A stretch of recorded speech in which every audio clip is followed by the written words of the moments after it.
Welcome to the Leo Training Podcast with Joe DeLeo. You'll hear in-depth interviews and tips from world-class athletes, coaches, and industry-leading experts to help you train smarter and improve at what you love to do. Train smarter, get stronger, move better, race faster. Here's your host, Joe DeLeo.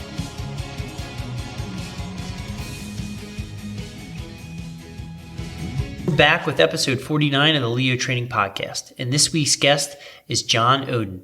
John is an NSCA CPT, CSCS, and ACSM CES. John also is a Strong First Level 2 kettlebell instructor and a Functional Movement Systems Level 2 instructor. In this episode, John and I sit down and discuss his extensive injury history as well as how he rehabbed himself. We also discuss John's work in a cardiac rehabilitation center and physical therapy center, and how these two work experiences helped influence his training methodology and approach today. At the time of this recording, John was also training for the Beast Tamer event, and he is also a Highland Games athlete. So we will also be discussing his training for both of these events. So sit back, relax, and enjoy a brand new episode of the Leo Training Podcast. John Odden, welcome to the Leo Training Podcast. Thank you for taking the time to come on to the show. Looking forward to discussing some really great topics with you. And you've got a great deal of experience between the gym and clinical and rehabilitation settings. So John, welcome. Thank you for coming on the show. Hey, Joe. Thanks. I appreciate it. Great to be here and excited to just see where all this goes. It's a fun area to cover some different topics, I'm sure. Yeah. We have a good material list in store for the audience for this interview. So let's kick things off. Let's have you talk a little bit about your background, your experiences, how you segued into strength and conditioning and really what got you started. And then also you have, like I said, some really interesting experience both in the gym and the rehabilitation clinical setting, and how that's kind of shaped your philosophy and training approach. Sure. That's obviously a big topic, but I'll start from the beginning. You can kind of segue with whatever you want from there as well. But I've always been interested in strength and conditioning or whatever physical culture. I think that's, the next level of things, really taking that, beyond the sets and reps and just really trying to impact or just set an example myself too. But always have been interested in strength and conditioning and, wanted to be a strength coach or be a trainer. And I was even just that kind of tall, skinny kid that was fearful of like, oh, am I even going to be strong? Am I strong enough? Do I need to go train just to sign up for a weight training class in high school? I was that guy. And that's part of my, personality as well. Just that perfectionist mindset. I have to be the best to even, show up or be worthy of my, high school gym teacher or something like that too. I had a little, limitations self-imposed somewhat too in different areas, but always had that interest, but always had some of that clinical side or wanting, that geeked out science guy too. Like I say, when the fitness industry, we're kind of highest form of nerds and geeks too. We should have, I think, a healthy amount of that as well. And just respect for that holistic, approach that, thankfully I've been exposed to a lot as well. But I really wanted to be a strength and conditioning coach, and I just didn't quite, resonate enough. We didn't have a great program at our Central Washington University where I went to school, but just wanted to pursue it. Did my NSCA CSCS right out of school, and just ended up doing the post rehab. Went into the clinical side down in San Diego. It was this is 2002, 2003. Just trying to see what was out there, following some of the T-Nation stuff. Thankfully, I got exposed to that at a really young age when it was like issue, 80 or something like that, before those early days. So I was reading, Paul Quinn and Ian King and just some great exposure, I think early on. So I think I got in a healthy direction and did some of the bodybuilding stuff and the typical things you all kind of got sucked into with that, I call it circus training now, the Swiss ball stuff and just moving around different ways, but I always had a true interest in strength and, just be something beyond just trying to look good in the mirror. That just got old in the early 20s. And then again, the influence from the clinic, I ended up moving back to Washington and, took a job at a smaller hospital and was able to basically do a little bit of everything. We did have a strength training employee wellness program. I got to do some community education. That was a lot of fun things that I like to call myself a teacher more or less than anything else, or someone who's instructing people, not just training, not just rep counting, obviously that side of things. So just had a lot of different experience. I was in cardiac rehab, kind of went where they needed me somewhat. I didn't realize, hey, I have all this potential. I have all the tools to go do this, 10 years earlier or something. I was just training on the side or trying to, again, probably that perfectionist crept up to say, oh, if I can't do this just exceptionally well and better than others out there, at least, I said, I need to put more time in. And then, one thing after another. And then I started training. I'm sure we'll get into that a little bit too, for the Highland Games and things like that. Just really impacted my training as well. But so cardiac rehab, some of those employee wellness areas, also in the PT clinic. But having just a degree, having an undergrad in exercise science doesn't get you too far. You can have every certification out there, and you're just still kind of stuck with that glass ceiling right there. So that was limiting in my early 20s, and just didn't quite have that. I knew I'd have to be all in again, just that same kind of theme. I needed to be 100% committed to, going to PT school, going to chiropractic, those kind of things. I wanted to spend some more time out there and then, start training people a little bit more and just all those areas in this real, blue collar limited community. In a lot of ways, it's where I grew up in a sense, but it was also like, hey, I need to get out of here. It's not going to be, the long-term success plan for me too. So. Nice. So you kind of identified, I guess, early on in those first couple of years that you really just wanted to focus, spend some time in the trenches and stuff. Mm-hmm. Yeah, exactly. That's still what I call it. Yeah. Yeah. So it's a good trench to be in though. Yeah, for sure. Yeah. So do you have plans, I guess, in the future to, go back to like a PT or chiropractic school or? That's a tough one. Yeah. I in a perfect world, sure. If time and money, everything else, yeah, I'm a true student. I love the perpetual student side of things, but things like Strong First, some of those deeper organizations where you really look, the 3-day level 1 certification just really impacted me as well to say, and want to teach on that higher level. That's my next layer level on some capacity is to be more impactful, give back more to our community, be able to share more, but also say, well, everybody else is doing this. I need to find my, little niche or flair. And maybe I already have that. It's just feeling like I'm not just doing something cookie cutter, but I'm not out on my own, mad scientist limb or island. Sometimes I feel like I'm out on my island. So it's great to talk and share with other professionals, but also stay, this is, I know my stuff.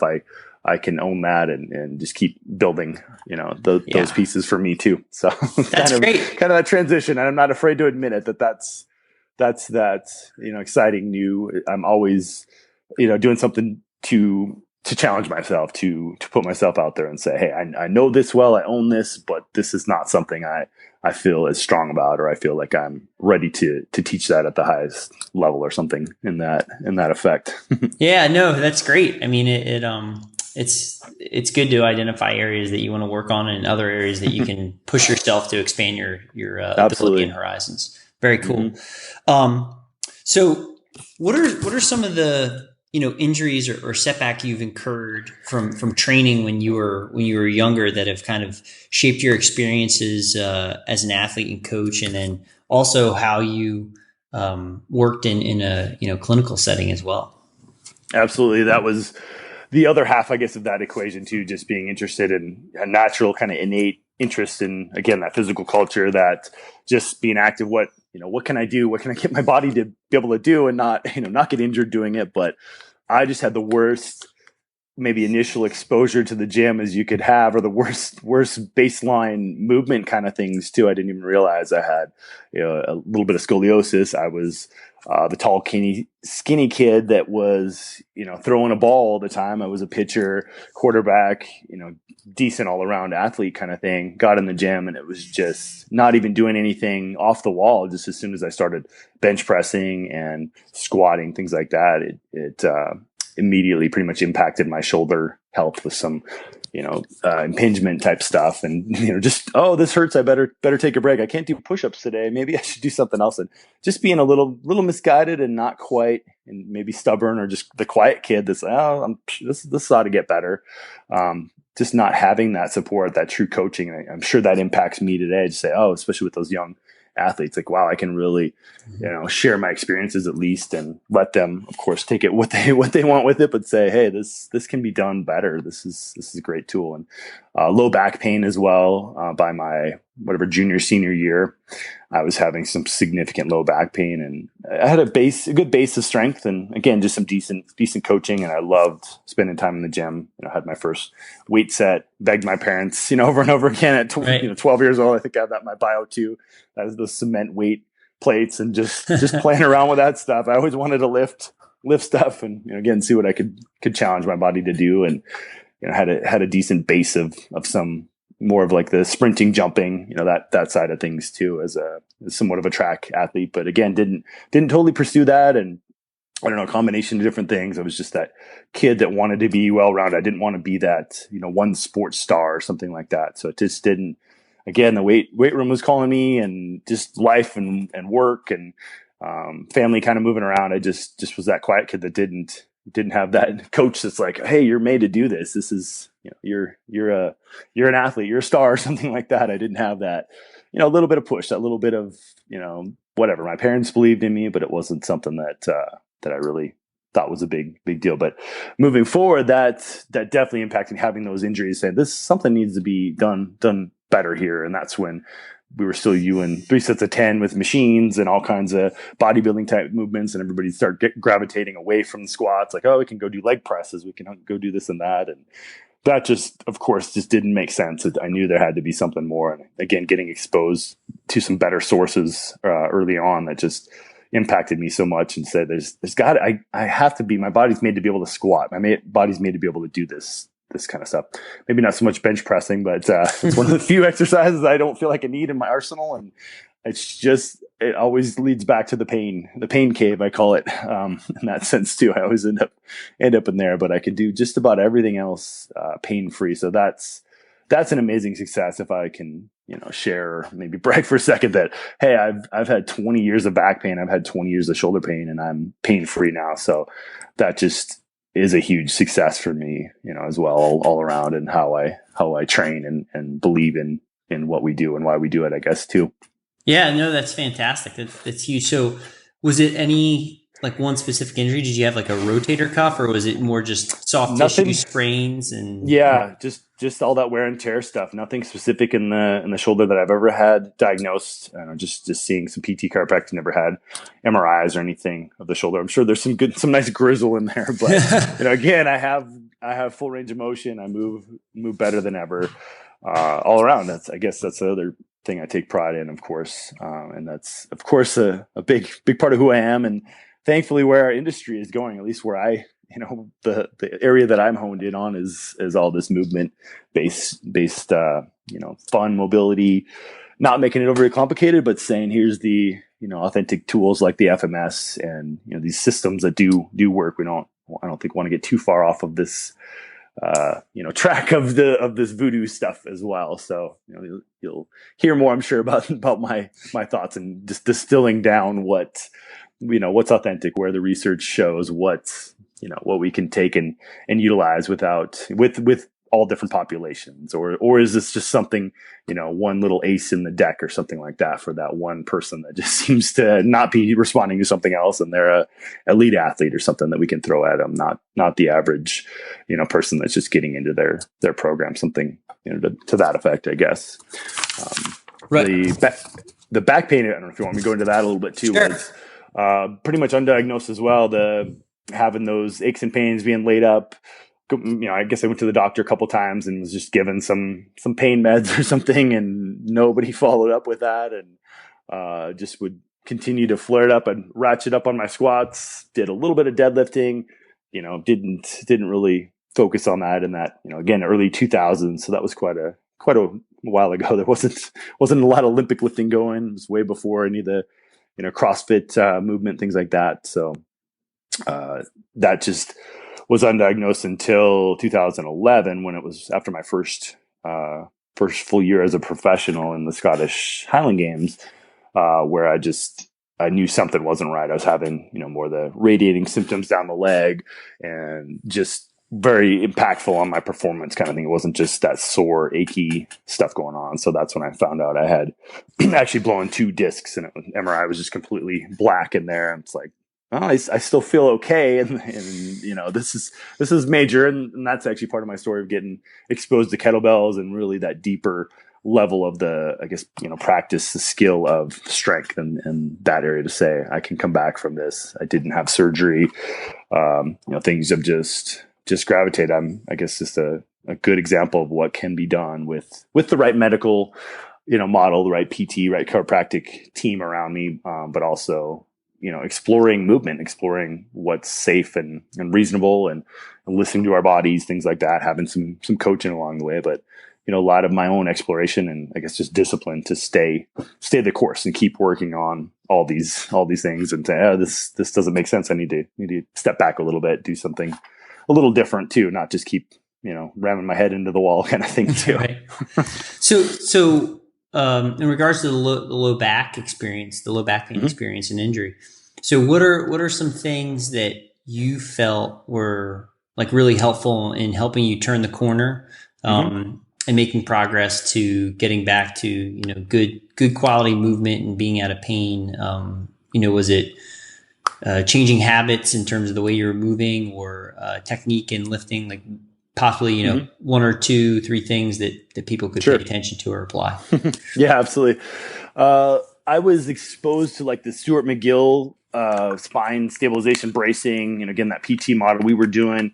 We were doing planks for hours. I could hold the plank forever for, those aspects. So that was all good. Something, I knew something else was missing. And a lot of it was just that, hip mobility and thoracic rotation extension. So it was all those kind of, a lot of exposure to like Max Schenk kind of stuff, like the thoracic bridge type of movements, really made a big impact. Just realizing how that kind of stuff after, and the original strength system has been a big influence as well. Just those reset patterns, those fundamental patterns, along with the FMS system. So just being very, very consistent with that. And now it's still something I'm doing. Call it whatever you want. Mobility. I call it my newest thing is just move well snack, or movement snack, mobility flow.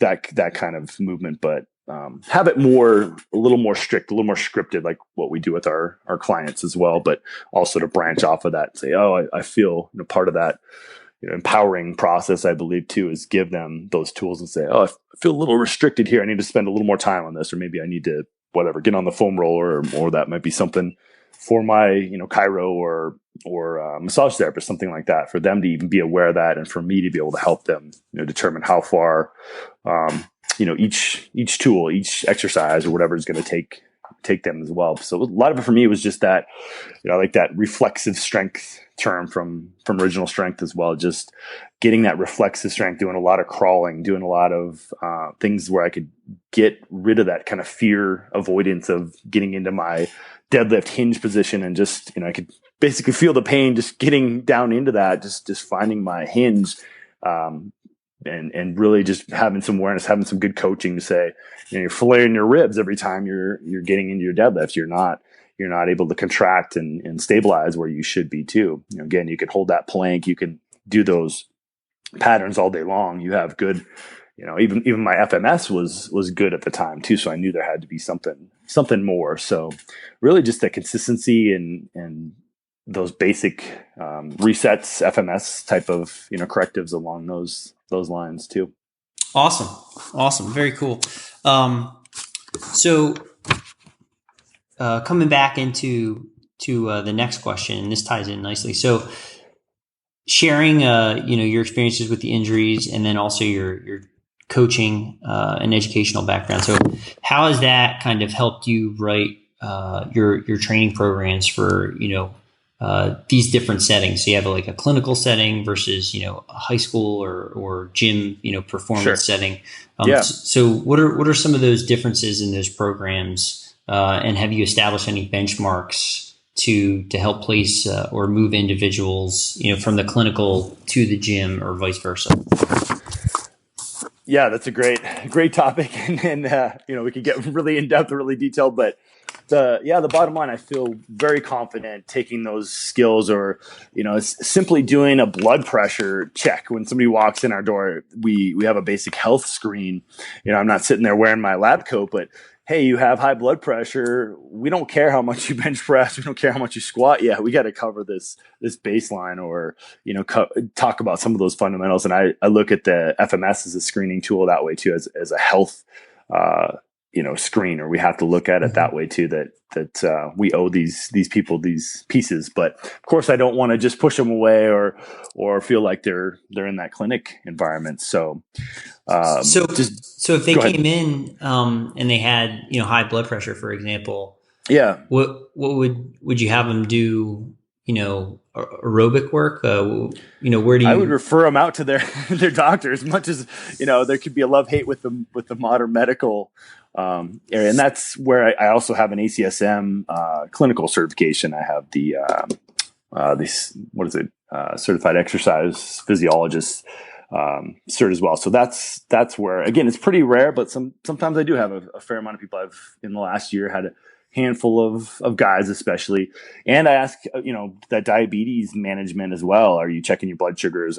Even having a glucometer. I don't have one currently at my facility, but to be able to, hey, I have this. I'm advanced cardiac life support certified. I should probably have an AED at my facility. Things like that I just have chosen to keep those certifications. And I feel like, even ethically, I owe it to these people. I have to hold them to that higher standard. So, it's still generally with, mild high blood pressure, moderate high blood pressure, they can still, if it's under, the top number, under 200, even technically, they can still, get down and do all which they generally, when they have some obesity issues, they probably need a lot of mobility anyways. But I do like to, as soon as I can, help people feel athletic, feel like there's some kind of athlete, there's some kind of something more, to unlock in their body as well, and challenge them, say, hey, you can be, depending on their previous experience too, more than likely in better shape than you've been in years, or feel better all around. We have a really active community here in Bend, and just to again give them those tools, and really, I guess, sell them or share how valuable, how simple but not easy kind of mentality that it can be, as well. So I don't know if that's specific enough, but just taking those tools, or looking at the FMS and just drawing the line. But of course, I don't want to lose them as a potential member, but also say, hey, this is what we're offering. This is what our industry standards are, and that no compromise kind of policy. But we do a good job with pre-screening, basically, to see if that's a good fit. No, somebody's not looking for that quick fix mentality, or here's our 30-day weight loss plan or something like that too. If we can come at it from an education perspective and build on that really makes things stick, gives them those tools. Again, my gym is called Empowered Strength for that reason too. We want to empower them through our strength training tools as well. And to get, as soon as we can, we want to get them strong. We want to get that mobility, that movement screen, which I again feel confident that we get there quickly, but we want to get after the those athletic components. We want to get them doing more than they thought they could, as relatively as soon as possible. Get them on the authentic strength tools. Give them some modifications. I don't know if that covers some of that, but you kind of asked about the athlete side of things, or we do have, and we're building kind of these algorithms and just different components of our business, without trying to be too spread out, too broad of a spectrum too. But I still have that young athlete population, and I tend to work with more that person who's been injured or kind of that has gone through some of their basic things. But people are starting to see, hey, this works. I have a young gymnast with a lot of back pain who's relatively heavy and tall for her sport. She's 15 years old, and the greatest thing that we've found is just these authentic strength tool, getting her squatting, hinging. She's already great at pull-ups, things like that, but just finding that balance. And we're developing, or we have a good base of strength and kind of some fun standards that I can share with you another time too. But all these, what's our essential part for that person to live well and feel, and we call it our empowered standard, where somebody's going to feel empowered and capable and durable, versus the game changer standard, kind of borrowed from some of Dan John's stuff and piecing together other strength coach, tools out there to say, well, where's the game changer? What's the end range of probably safety, and where we're going to see that, kind of like the double body weight deadlift, for example, or something like that. Probably beyond that for most sports, most people, that's just because you want to go after that glory. You want that bigger deadlift or something like that. I think it's pretty easy to see. Nothing that would blow you away or anybody, but put those pieces together, put them down on paper, and have basically everybody in our gym is striving for. We expect that empowered standard. And including the FMS, including those health screen pieces on the front end, to maximize that and help them just feel their best. And whatever, I don't. In some ways, I don't care if it's an elite athlete, all the bells and whistles, or just your average 60-year-old, whatever, male, female, that is willing to take that journey with me to put in the work, is what it comes down to, that consistency. So that's just that no nonsense approach. And we just build off of all those components, and meet them where they are, and say with confidence within a few sessions where their potential is, and what it takes to get there. I guess that's I don't know, maybe a little more unique, something that I feel really confident about, I guess. Cool. Yeah. Consistency is definitely the name of the game. You talked a lot about the FMS and the original strength systems there. Yep. Is there the other kind of part that we had in that as well was meditation, which is one thing you hadn't mentioned. So is that something that you incorporate into your training sessions or classes with clients, or is that just for your own personal practice? We do at least some of that, where breathing, so much is coming out on breathing and the value and importance, and again through Strong First and all of our original strength tools, that it's at least working on some deep diaphragmatic breathing. We try to get people pre and post, or basically every class I try to enforce that hey, breathing is just as valuable, or core issues a breathing issue, breathing issues a core issue, is what I like to say too. But just assessing that breathing dysfunction and say, hey, this is where you're not breathing well yet, but your body wants to go back to that. This is how you're meant to breathe. And as weird as that feels, and people just have a hard time. And again, seeing elite athletes who just breathe so poorly with just their basic breathing mechanics, say we're going to see performance improvements. You're going to see whatever, stress reduction, all those things just from this as well. So we don't do like a heavy Zen yoga session or something like that for long periods of time. But I would like to do that. If there was interest, I would love to have more of these movement play classes, these mobility, whatever, tools, just more playful side of things, and restorative sessions. That's our next, next area.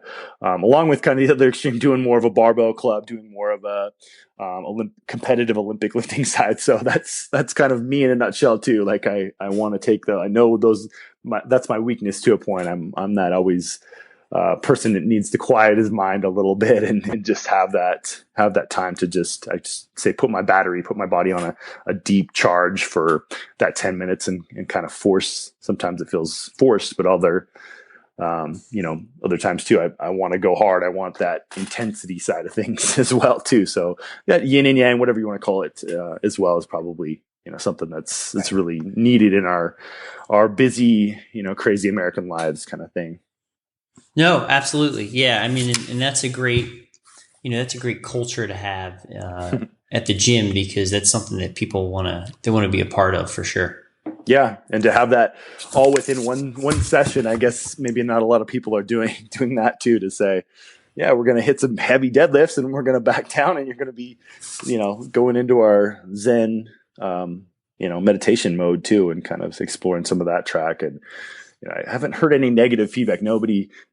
That's kind of my joke too with some of the mobility reset type stuff. I've never seen anybody. Maybe one person that was very acute pain that we just needed to kind of see where her baseline movement is or something like that. But nobody does that. Nobody does 5-10 deep breaths and says, "Oh, that was stupid. Why did I waste my time doing that?" No one said no one ever kind of thing. It just doesn't happen. You're gonna get that return on your investment over and over again. But it's so simple. It's so easy to forget. Just like drinking water throughout the day or something. Like, you're not drinking water. Well, you left something out there for your body. You can major in all those minor things. You can take XYZ supplement, but hey, you didn't get your base water or something like that too. It's so easy to get ahead on that track, I think, as coaches, and of course as from the client side of things, and just the general principles. There's so much information out there in our modern world. Yeah, that's for sure. For better or worse. Yeah, there's a ton of information. Sometimes that's a chore right there. Just filtering through everything, and you got to pick your resources and areas to follow and stuff, and kind of filter it. That's the tough part sometimes. Absolutely. I could go on and just that topic alone, and how important it is to me, and how much time, I always feel like there's so much more to learn, to a fault almost, but now I'm in that at least comfortable point where I feel I've covered my bases. I hold these, truths, and go back to that simplicity of things, and just how I coach and how I train. And it's fun. It's refreshing again. Of course, we've all gone through little burnout phases or times like, oh, is this really working? Is this, do I need to look at another track? Or I'm so passionate. Why are my clients not as into this as much as I am sometimes? And just realize that that's it's going to be a cycle, and you're going to keep learning. And again, going to continuing education courses, teaching out there, that just, reignites things for me really, really easily. It doesn't take much to get me right back in it, that way too. So, I know, we're both instructors for Strong First. So is there, particular like organizations or areas that you like to follow for in terms of continuing education that are of interest to you? That is a great question. Yeah. In a lot of ways. I'm NSCA, CSCS, and I've kind of got away a little bit from the NSCA for whatever reason.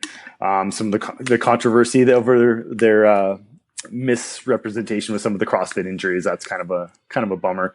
But finding something with a little bit of an edge, a flair, and it's more just been reading self study. I've been really immersed in the body weight movements and the ultimate athleticism stuff from Max Shank. Went to his course, and we have a lot in common, and been able to connect with him on a personal level a little bit too, with some of our training philosophies and the Scottish Highland Games. He's an athlete as well. So that just, resonates. But besides Strong First and the FMS side of things, I see FMS has a level 2 certification now, so I can get that feather in my cap because I've done the level 2 courses. That's a good question. Did you go through the exam yet for the level 2? The level 2? No, it's on my list literally today. I should just get that too. But as you know too, that's, you could be that certification guy and just keep chasing that. And especially as a gym owner now, it's like, well, how many of these do I need to keep and this and that? But I always want to be that purist to some extent. I believe in that continuing education process and having some certifications, and I want the best certifications out there. I want the best stuff out there. So that's probably a good question. What would I do? Even next would even be probably more with body weight, like the SFB, right? But I love the barbell stuff too, so I'm a little torn on that direction. And again, I have to look at it from a business sense. What do I need? What am I going to use? USA weightlifting to do, just again another component just to have. I want to do more with Olympic lifting as just a personal pursuit. Because it's so technically challenging. And so basically like catching a snatch is so similar to me. to doing the throws in the Scottish Highland Games. It's the closest thing I could find. And a kettlebell too. That's actually part of my story why I picked up a kettlebell, because it was similar to our Highland Games throwing implements, and kettlebells seemed like a cool thing I could take outside. So that was just me on my island, like 2005, and zero coaching and just trying to pick through what was available at the time on the internet. So that's how I got my orientation. As throwing them, as if you know what a pud throw is, different ways to throw kettlebells. Basically, I had a 30 pounder and a 55, and I would spin and actually throw my kettlebells. I had some old videos of that, but that's one of the implements in the Scottish Highland Games is a 56 pound weight for distance. So I was like, this is the weight. It's on a handle, so I'm gonna take a kettlebell and use some of this in the off season. But if I had it to do over again, I would do things a little differently too. But you live and you learn, of course. Too. No, that's very cool. Very cool.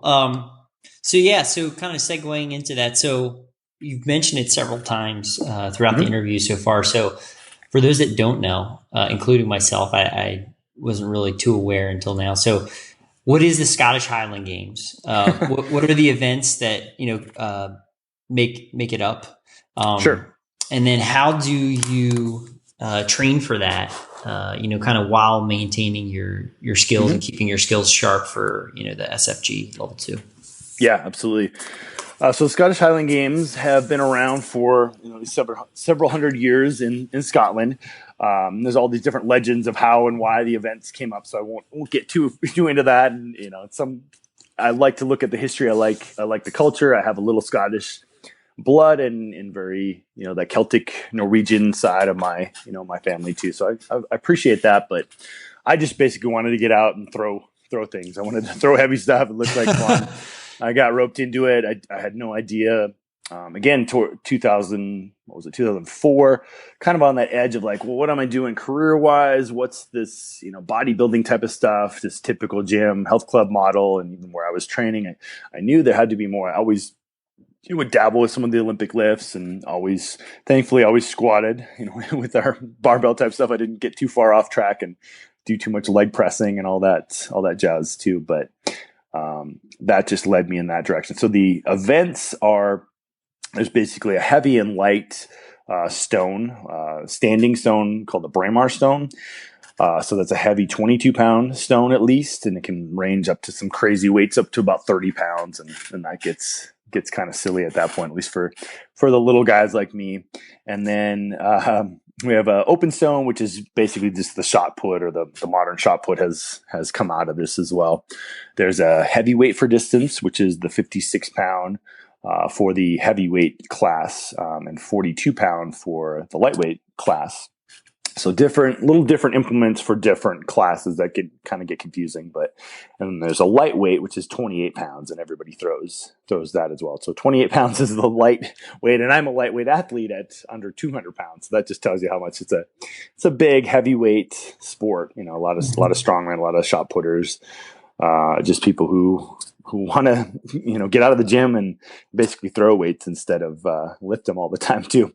Then there's 2 hammers as well. So 22 pound hammer, a 16 pound hammer, and then the standing weight over bar. And that can kind of have a crossover to some like strongman type events. You see like the old Bill Kazmaier.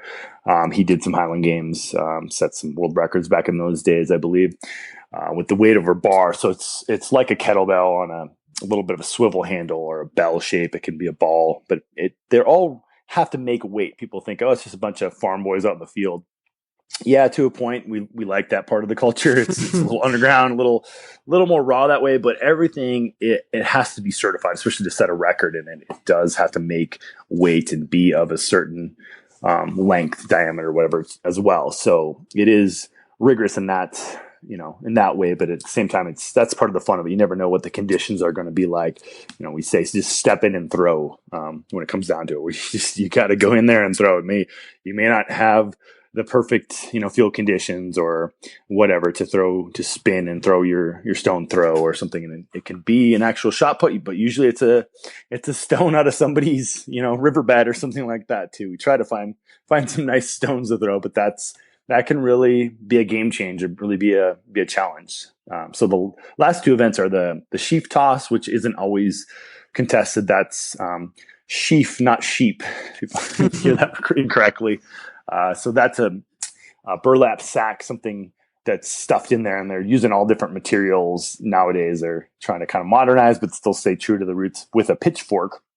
And you pitch that over basically a high jump bar. So it's 16 to 20 pounds, and you pitch that sucker over the bar. And that's thankfully for me, not always contested, because that's probably, I hate to say I have a worst event. We always try to say, make our worst event our best event, and we're going to get better along the way. But that's been one of my challenges. And then the caber toss can be one of my best events too. That's the telephone pole. Again, most people, if I describe it, I'll mention the caber toss, and they at least have some kind of fuzzy idea what the caber is, or maybe they've seen it that way. And usually get a smile and jokes about, well, you have to wear a kilt or whatever. And and I usually say, yeah, we have the honor or the opportunity to wear the kilt or something like that too. But I'm not a total purist. I like the novelty of it to a point, but I'm also not, I'm not walking around all day with my kilt and blaring bagpipes or something like that. It's like, I just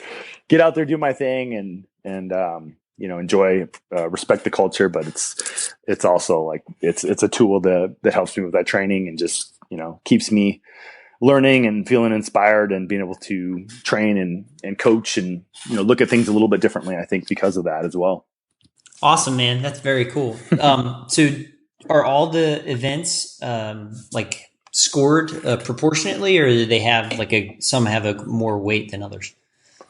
Yes, there are proportionate. Like you look at like a golf score based on the number, that can make it a little fuzzier too. If you just have 3 competitors, some of the smaller competitions, you'll just have 3 competitors. So whether you threw the weight 2 feet and the other guy threw a world record, you're only going to get a 2-point difference between that, if that makes sense. So just like a golf, a hole in one versus, you got a 5 or something like that. You can't get any extra bonuses for that. So it just depends on the class size and where everything falls. You of course just want to be good, top of your class at every event. So if you win every event, in theory you could have a score, or not in theory. And actually you'll see people that will get a 9 for their total score for the day. So everything's scored just as much. But there's no bonuses for records or anything like that. It's more just that personal pursuit. It's fun to have one event that you really shine in. That's how most people stay in the games, or decide they have something like, oh, I'm actually pretty good at that. And that mistake, just like in the gym and, Olympic lifts or something, you'll gravitate towards what you're good at, and you're probably not working on those weak links as much. So it's a challenge. You have to decide at some point that you have to make that total package. You have to put it all together, which, I've done all right with, but of course there's always an event that just ends up being a little more the Achilles heel or something like that. You just have to accept that's going to slow you down. Like my stone throws can definitely bring me down a little bit. I'll lose, say 10 points off the bat, and then I'm kind of climbing out of a hole, which I kind of like in a way, a little pain and misery to go really sharpen the blade and go, try to dominate the rest of the day kind of thing, or be that guy that's hanging out in 3rd place and then just go nail the caber toss is usually at the end of the day, or somebody, just different components that are hard to explain. You really have to kind of experience, but it really takes on different challenges, or I try to see the day as, like a puzzle or something I just have to flow with. And it just seems it's raw. It resonates with some of the, metaphors or whatever for life as well. There's you never know what's coming at you. You never know the conditions, or where, injury wise, or the temperature, things like that. And you're out there all day. That's part of it too. It's, it takes longer than a marathon to do. It's basically 9 a.m. or so until, we're done around 5 p.m. So it's an all day thing. And I could go more in depth too, if you want to hear anything with making weight or cutting weight. I'm one of the first people to really come down from a heavyweight class and do well, or not feel limited too much by being a lightweight athlete. Now I was competing my heaviest, and part of that, I think, broken down process with my body and just kind of overall health was I was trying to fight,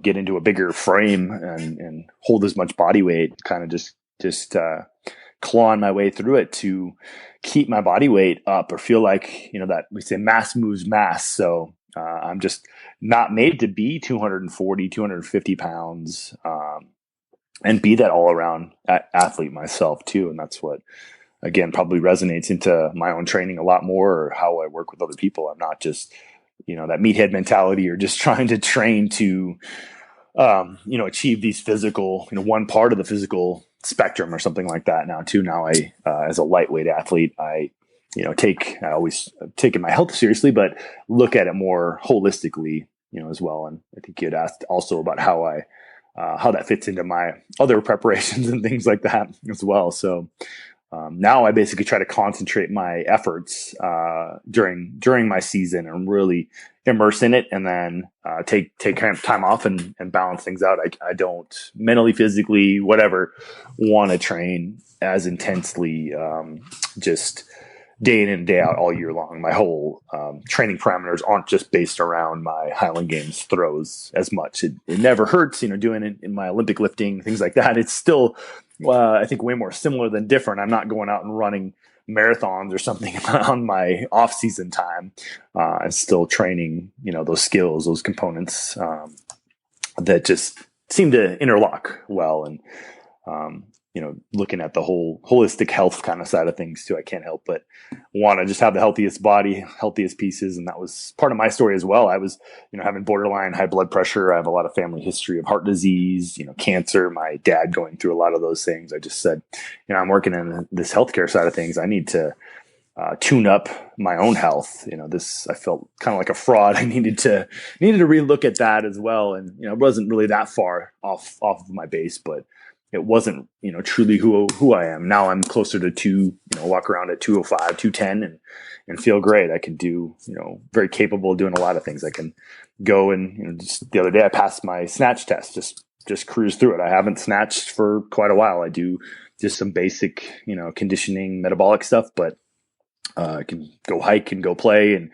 then I can, nail my baseline on my strength test. So kind of seeing how far seemingly away from something I might be, but still be able to maintain that other component. I'm sure you found as well. You can't be good at everything, and you have to have a season or that specialized kind of plan, at least for a while, but hopefully not eliminating too. That's kind of specializing specificity comes at a cost or something like that as well. I'm always considering that, as well. How far can I go in that performance side of things, and what's that worth? What's the value, to me or my clients as well? I think that's an easy component that always, resonates with me as well. Yeah, no, that's a great point too, because, when you're pursuing a goal or going after a specific skill, you have to, do it enough to get in the repetitions and the practice for it. But at the same time, right. You may not have other skills that are in your inventory are as sharp at that particular time. So, yep. I can definitely attest to that, having, gone through and just earned the SFB a couple months ago. And oh, cool. Nice. The tipping point for me was the last several weeks. I when I made the most progress, I was like, okay, I had to just pretty much completely delete, kettlebell work from my programming and just focus on pure body weight. Because what I realized looking back, going through my progressions and program notes and stuff, was that doing, just even simple and sinister with a heavier bell was taking away from the next day's session. And so a lot of the body weight skills, as you're acquiring them, are so neurologically fatiguing that you're just fried for the next day. So you have to keep that nervous system nice and fresh. And so once I deleted them and just kind of went, I saw immediate, kind of jump in the progress being made. And, I ended up getting it in that last, training block that last month. Excellent. Yeah. So I can totally relate to that on many levels. And that's that deeper skill learning. And I think becoming better as a coach and an athlete too, instead of that athlete that I've always felt like that was a blessing in disguise, having the injuries, having I guess some people would say I'm naturally gifted or I'm a good athlete, but I think I'm an average guy in many ways too. I don't have any special genetic gifts, and yeah, I'm maybe a little stronger than the average person out the gate or something, but I've had to work really hard, and now I'm, to tame the beast is my next challenge. So I'm pressing. I pressed the 48 with my left arm for the first time in practice. Not, I'm one of those. I like to step up to the challenge and be in that competitive. Or, the more eyes on me, the more I can usually kind of rise to the occasion and tune it up. So to just be in training and like, okay, it's time to test. I have about 2.5 weeks out. Let's just go for it on the left. Have enough little grizzle going on the right side with my little tendonitis kind of grip issues from, I think, probably all the throwing throughout my throwing season, that I actually feel stronger, feel better on my left right now. So it's like I have to take a little different approach. But we're working on that as well. And of course, just to comfortably be able to walk in is what my level 2 certification. Actually, I had not pressed the 48 before I went into my certification, and it was in Chicago. I literally had like less than 3 hours of sleep and just said, how am I going to do this? This is going to take everything I have to do this. And I attempted the beast tamer later on that day as well. And I can make a million excuses, and that's fairly valid to just be completely wiped out. Have been on a plane for over 5 hours, kind of thing. Right, coming in late in the morning hours, kind of thing. But now I prepare. I book my flights a little earlier, and you learn in that sense as well. In that training process, you just don't want to cut it too close, especially for those performance-based certifications or anything I can do. That kind of failing to planning to fail attitude as well. So I'd rather be, over prepared, but also over recovered if I can, over rested for competitions or for this next attempt here in 2.5 weeks. I don't know if you want me to get into that or what. If your listeners know what the beast tamer is as well, but that's obviously fresh on my mind too. Something I'm going hard for. Sure. Yeah. I mean, why don't you, for anybody that's not familiar with it, so tell them what the Beast Tamer and Iron Maiden challenge is, okay. and then you could talk about how you've kind of approached training for it. Absolutely. So it's the strict press, the ladies press, the 24 kilogram. This is just basically a feather in your cap, and just a personal pursuit or something to be recognized as the elite in a certain sense of strength, at least in their organization. So it's nothing that's required on any certification. It's just because you have that personal goal, you want to be recognized, whatever. So it's the strict kettlebell press, one arm press, either arm, and then the pull up, a strict tactical pull up, dead hang. And this is my last little bit. I can get my chin. It's that last little bit of my neck or to chest area that has to very clearly touch the bar with the strict pull-ups with the 48 kilograms. So ladies do the 24 as well with that. And then the pistol squat, which is probably my most comfortable. Now it's just getting some little tweaks in balance, things like that. And that's also with that 48 kilogram, which we affectionately call the beast. So a little smiley face painted on my bells, just because I think it just need to have fun with that thing when you're training with it too, but also give it a healthy respect and appreciation. As we know in the kettlebell strong first community, whatever, that's the weight that you want to be able to own, in a perfect mastery level or something like that, where we're able to do all different exercises with that beast, or for the ladies, the 24 kilogram, which is 53 pounds. So that's just been that personal pursuit for a long time. And again, I missed the pull up at my level 2 certification in May 2015. So it's been a year and a half. So I'm hungry for redemption here. Nice. Going for it. So how have you approached programming, like training for it? I have, amazingly, I made my pull up the priority fully. I was maybe a little overconfident with that. And just simply, I'm a little lower body weight. I was about 220 when I attempted it last time. So now it will be hopefully under 210. So simply just a little lighter body weight as well. I'm following Andrew Reed's progressions for the Beast Tamer, and just really honing that in. And just like you had said as well, I'm really taking all the other stuff off of my plate pretty much. I like to say I'm a little greedy.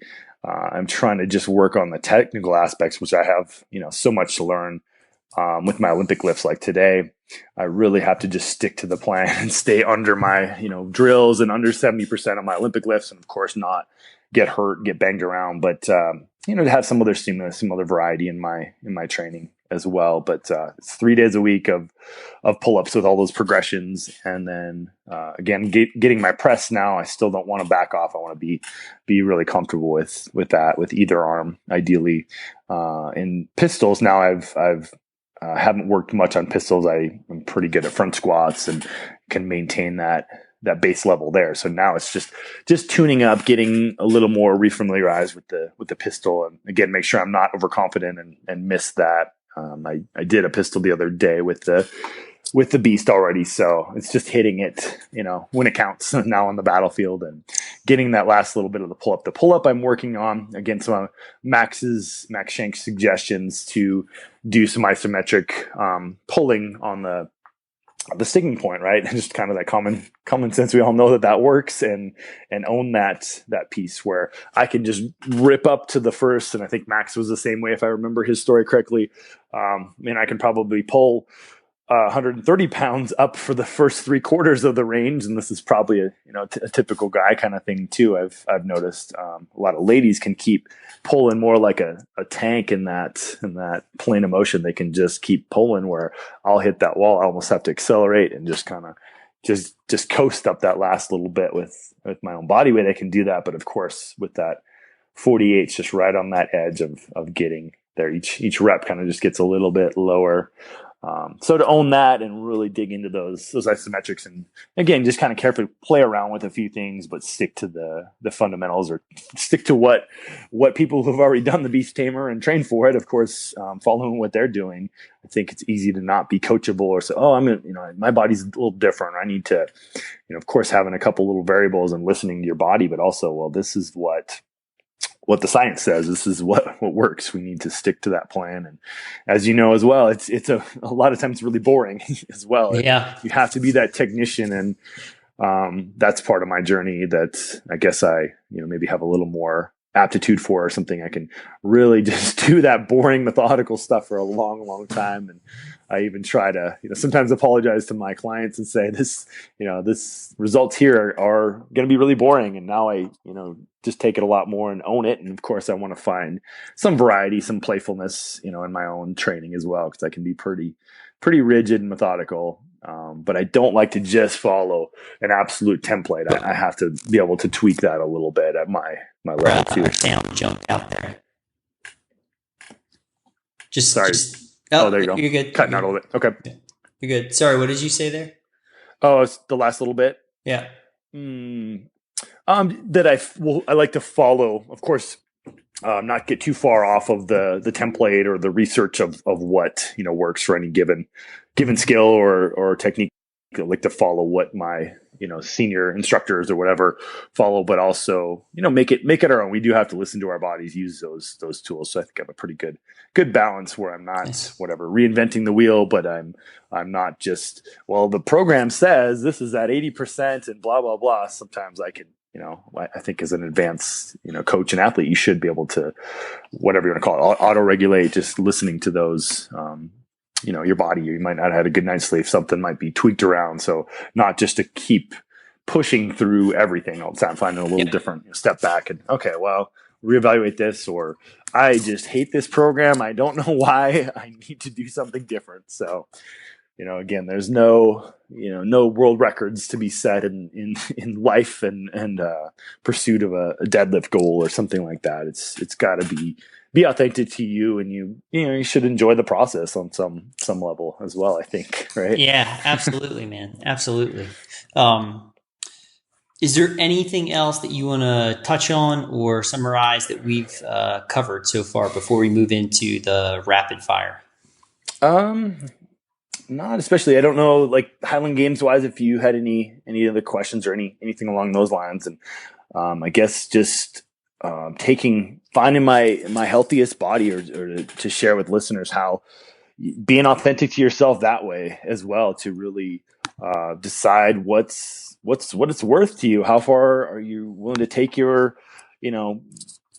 personal goals at the expense of other things too, to find that healthy range, or to make it, hey, is this a season, or is this something I'm going to do for 5 years or whatever? That's kind of my road now to step back from the games, or decide, as much as I've talked about it, or kind of semi-retire every year, to just say, hey, this is something I just enjoy doing, but I want to stay true to what I'm doing. So kind of find, really being honest with yourself, I guess, and looking at what that pursuit, or are we taking things too seriously, or sometimes do we, that island, or that sense that nobody's really doing a lot of that, or very few people are really taking those skills of being that consistent for that long period of time too. So I guess just looking through that, and having some good coaching, always being coachable, being willing to learn, but not get completely out in space, grabbing at all these new things, these new shiny things, like we say in Strong First, right?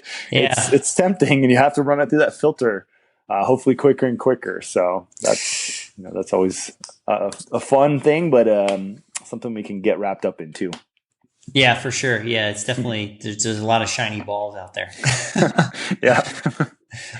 Cool. All right. So that's great. Thanks. Yeah, absolutely. Thank you. All right. So we're going to move into rapid fire. Okay. So first question, given your current knowledge level and your life experiences, if you could go back in time, what advice would you give yourself 10 years ago? Just 10 years ago? Yeah, I mean, or if you want to go 15 or 20, whatever, Yeah, I mean, kind of the two distinct times would be like 20 years ago as that young athlete, and sure, well, this doesn't make sense. And then about 10 years ago, it's probably about right too, where I was on the fringe with business wise. I know this is rapid fire, so keep it short too. But just to really seek out, or feel like I'm worthy of being coached on that higher level. I had the skill, had the interest. To realize I was good enough to be, putting in that time. And this was before there was hardly anything on the internet and things like that. So I needed to just seek out that, local kind of coaching level and pursue that to the fullest back then. And same kind of thing too. And 10 years ago, with my business, I should have, whatever. I don't really live with regrets, or shoulda, coulda, woulda, but I could have done this sooner. I could have branched out from this hospital world as much as I, take from it, and enjoyed really, truly, authentically helping people that really need help. Not just, I want bigger biceps, or I want to pursue this strength goal or something like that. Like, this person is, this is a life-saving tool to give them these strength components, or a lot of cardiac rehab is more the aerobic side of things, but that I could have branched out sooner. I could have gone for it, and again, sought out those mentors, said, hey, I'm able to connect with these people on this higher level a lot sooner than I did. Awesome. What's your favorite strength training exercise? Oh, that's one. You got to pick one. Yeah. Got to pick one. Probably the snatch now, probably a full Olympic snatch. Could easily say the front squat, because I'm good at front squatting though too. Yeah. I'll stick with the snatch and be quiet. Yeah. Awesome. How has your training changed today compared to 10 years ago? It is actually not that much different. The fundamentals are the same, with the basic lifts, pursuit of all those components. I'm again still training for the Highland Games. Definitely the kettlebell is another tool, and I don't consider that to be that much different. It's that same but different kind of mentality, with whether it's a kettlebell squat or a barbell squat. I just don't see the huge dogma difference in some of those things too. Those components are the same. Definitely way more time on the mobility, stability, mental aspects of those things too. So that's been my biggest game changer. Again, staying healthy, realizing how much of that work I need to do, or what I thought was enough was definitely not. There's a lot more to be had. Right. Yep. That's a great point. Okay, we covered injuries earlier in the show. What's one thing that you feel high school or junior athletes should be doing more of to complement their training and their health? Same lines with the mobility side of things. They just sit so much. It's scary to see the core dysfunctions, that rounded kyphotic shoulder, I call it optimal texting position, that kind of thing. Like, oh, that's just, you want to be a champ in the weight room or on the field, and you're sitting there in your desk, and it's scary to, the changes I've seen in the clinic and outside in the last 10, 15 years. So we have to fight for that and just really share and sell them on how much they need to get down. I like the ground force method, the original strength stuff. Just get them down on the ground, moving on a couple patterns a few times a day. Just being a little more aware and spending more time on those aspects, and then maybe more the pure strength side of things. I think the heavy CrossFit influence and or the health club is still this like breakdown, this dichotomy or something too, where they'll just go in the health club and do these mindless machines, or they get too heavy into the really technical end of CrossFit, or doing how the CrossFit Games athletes would train. And it's like, well, you're a gymnast or you're a football player. I think we have better tools. We have cleaner tools to get this done for your sport, for your needs, not just to go in and do some crazy workout or something just for that session to get that seemingly what they think they need in that sense too. Right. Great point. Okay. What's your best tip to improve recovery from a training session? That's definitely a good one. I mean, we could talk about the nutrition side of things too, but even just really getting down and repeatedly, I'm one of those guys that likes the frequency aspect of that and really try to share that. So it's doing something, post session for that, again, mobility recovery. And then also later in the day, I like that as well, before I go to bed. And it might be just that mindful deep breathing. I tend to do that more in the morning kind of thing for whatever reason. And then first thing the next morning, it's definitely ideally a 3 times a day. And I'm coaching so much now, I'm realizing I can step back a little bit on some of those patterns, and I'm always demonstrating and, leading and trying to share that, that I can do these things and get down and demo them. So I'm getting to do a lot throughout the day, or maybe overdoing on some patterns too. So I guess that's a simpler answer to that too, that whatever we think we're doing, it's probably still not enough in many cases. Right. Yeah. So I guess trying to strike a balance. Yeah, absolutely. Okay. What's your favorite meal? Of the day, or just in general of food? Like if you had to pick a food, like putting a meal together, anything you want.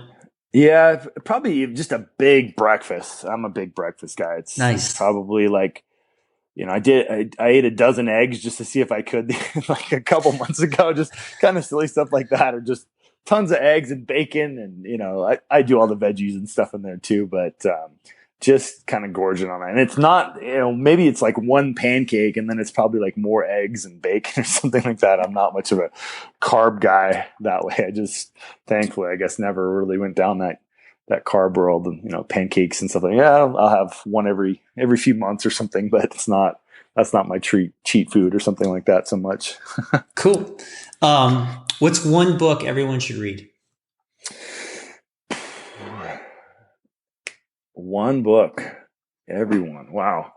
I really like Max Shank's Ultimate Athleticism. That could be an easy win from a more pure fitness side of things. I guess this is too, of course, but like a 4-hour work week or something in that realm too is more the total package of being a better, more effective human being, or true to my pursuits of life goals all around too.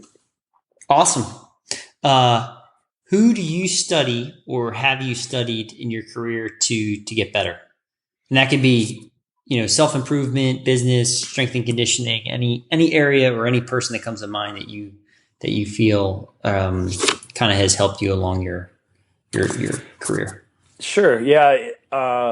Some of the clinicians I work with, I had some mentors early early on as well in the gym pursuit that Rich Robertson, it was one of my early trainers that I worked with, and he's kind of retired from the training industry now, but also, oh man, all the SFG community. I mean, I could go on and on with names too. That's, everybody involved with Strong First. Great. A lot of the Gray Cook stuff resonated with me. Again, I mentioned Max several times already too. Mm-hmm. Max has been a major influence. Dan John, I guess I've always read, and Dan being a Highland Games athlete and coach. I stumbled onto his stuff probably, really early days, at least in my sense, in like 2002, in that realm too, with some of that, reading and things like that. So those would be my easier answers, I guess, there too, my quick answers. Awesome, man. That's great. That was the final question. So okay, that's a wrap. So why don't you just hang on the line? This was a blast. Had a really good time having you on and having you share your experiences and stuff. And I know a lot of folks will benefit from your experiences and your wisdom and everything. So very cool. Well, thank you. I appreciate it. Yeah, happy to share. Yeah, just hang on the line. Let me give you a proper goodbye. Thank you. I hope you enjoyed this brand new episode of the Leo Training Podcast. If you enjoyed the content, please take a moment of your time, head on over to iTunes and drop in a 5-star review. Or head on over to Facebook, Twitter, LinkedIn, or Instagram and repost or reshare this content. Be sure to tune in next week for another brand new episode where I sit down with rowing coach Marlene Royal and we discuss rowing technique and her approach to training for the Masters rowing athlete. Thanks for listening to the Leo Training Podcast. Subscribe and get even more expert training tips at www.leotraining.io.